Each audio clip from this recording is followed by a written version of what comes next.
Hey, so today we're going to be reading Mark chapter 14, and now the Passover and the Festival of Unleavened Bread were only 2 days away, and the chief priests and teachers of the law were scheming to arrest Jesus secretly and kill him, but during the festival they said, or the people may riot. While he was in Bethany, reclining at the table in the home of Simon the leper, a woman came to him with an alabaster jar of very expensive perfume made of pure nard. She broke the jar and poured perfume on his head. Some of those present were saying indignantly to one another, "Why is this waste of perfume? It could have been sold for more than a year's wages and given the money to the poor." And they rebuked her harshly. "Leave her alone," Jesus said. "Why are you bothering her? She has done a beautiful thing to me. The poor you always have with you, and you can help them anytime you want, but you will not always have me. She did what she could. She poured perfume on my body beforehand to prepare for burial. Truly I tell you, wherever the gospel is preached throughout the world, what she has done will also be told in memory of her."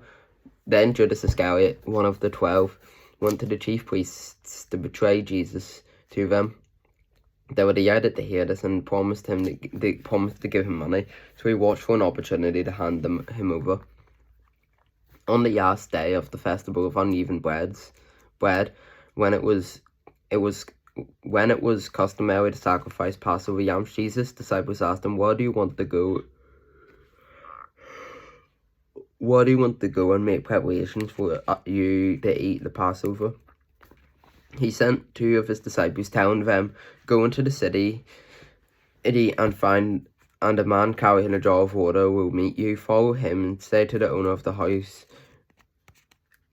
He enters. The teacher asks, "Where is my guest room where I may eat the Passover with my disciples?" "He will show you a large room upstairs, furnished and ready. Make preparations for us there."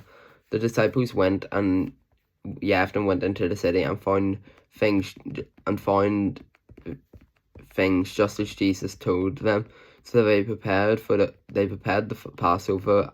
When the evening came, Jesus arrived with the 12. While they were reclining at the table and eating, he said, "Truly I tell you, one of you will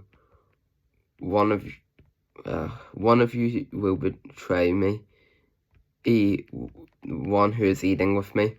They were saddened, and one by one they said to him, "Surely you don't mean me?" "It is one of the 12, he replied, who dips bread into the bowl with me. The Son of Man will go just as it is written about him, but woe to that man who betrays the Son of Man. It would have been better for him if he had never been born." While they were eating, Jesus took bread and when he gave thanks, he broke it and gave it to his disciples, saying, "Take this is my body." Then he took a cup, and when he had given thanks, he gave it to them, and they all drank from it. "This is the blood of the covenant, which is poured out for many," he said to them. "Truly I tell you, I will not drink again from the fruit of the vine until that day when I drink it in the new kingdom." When they had sung a hymn, they went out to the Mount of Olives.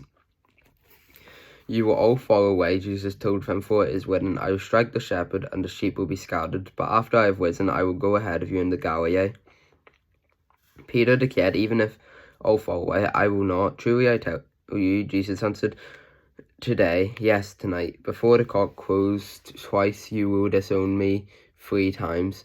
But Peter emphatically, "Even if I have to die with you, I will never disown you." And all the others said the same. Then they went to a place called Gethsemane, and Jesus said to his disciples, "Sit here while I pray." He took Peter, James, and John along with him and began to be deeply distressed and troubled. "My soul is overwhelmed with the sorrow to the point of death," he said to them. "Stay here and keep watch."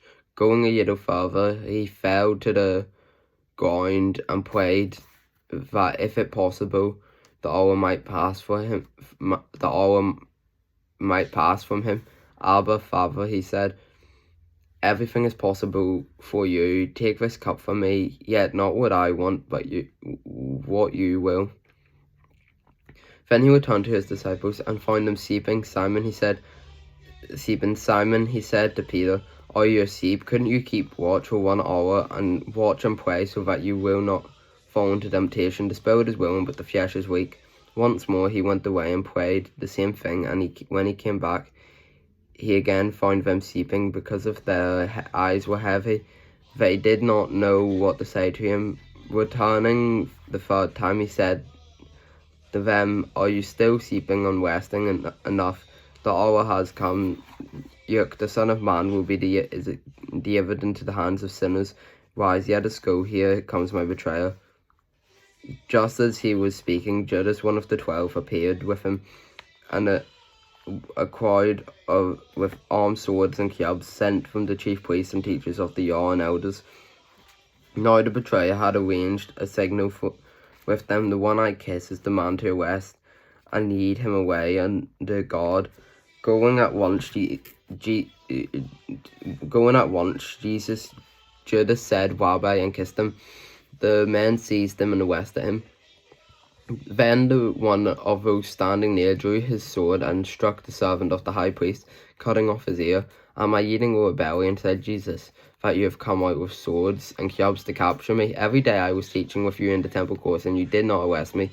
But the scriptures must be fulfilled. Then everyone deserted him and fled. A young man wearing nothing but a linen garment was following Jesus. When they seized him, he fled naked, even his garment behind. They took Jesus to the high priest, and chief priests and elders of the law came together. Peter followed him at a distance, right at the courtyard of the high priest. There he sat with the guards and warmed himself at the fire. The chief priests and the whole Sanhedrin were looking for evidence against Jesus, so that they could put him to death, but they did not find any. Many testified falsely against him, but their statements did not agree. Then some stood up and gave this false testimony against him.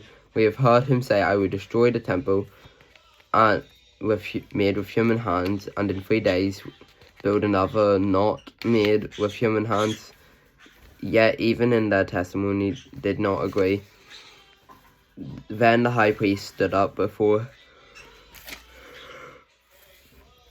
them and asked Jesus, are you not going to answer? What is this testimony that these men are bringing against you? But Jesus remained silent and gave no answer. Again the high priest asked him, are you the Messiah, the Son of God, the Son of the Blessed One? Jesus said, I am. Jesus said, you will see the Son of Man sitting at the right hand of the Mighty One, and coming in the clouds of heaven. The high priest tore his clothes. Why do we need any more witnesses? He asked. You have heard the blasphemy. What do you think? They all condemned him as worthy of death. Then some began to spit at him. They blindfolded him and struck him with fists and said, prophecy. And the guards took him and beat him. While Peter was below in the courtyard, one of the servant girls of the high priest came by. When she saw Peter warming himself, she looked closely at him. You were with that Nazarene Jesus, she said, but he denied it. I don't know or understand what you're talking about, he said and went out to the entrance. When the servant girl saw him there, she said again to those standing around, this fellow is one of them. Again he denied it. After a little while, those standing near said to Peter, surely you are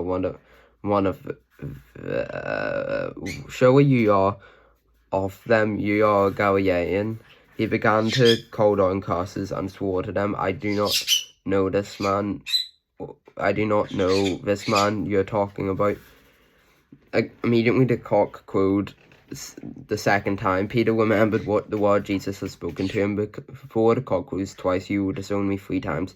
And he broke down and wept. Thank you for watching, and tomorrow we're going to be reading Mark chapter 15. But thank you for watching, and bye.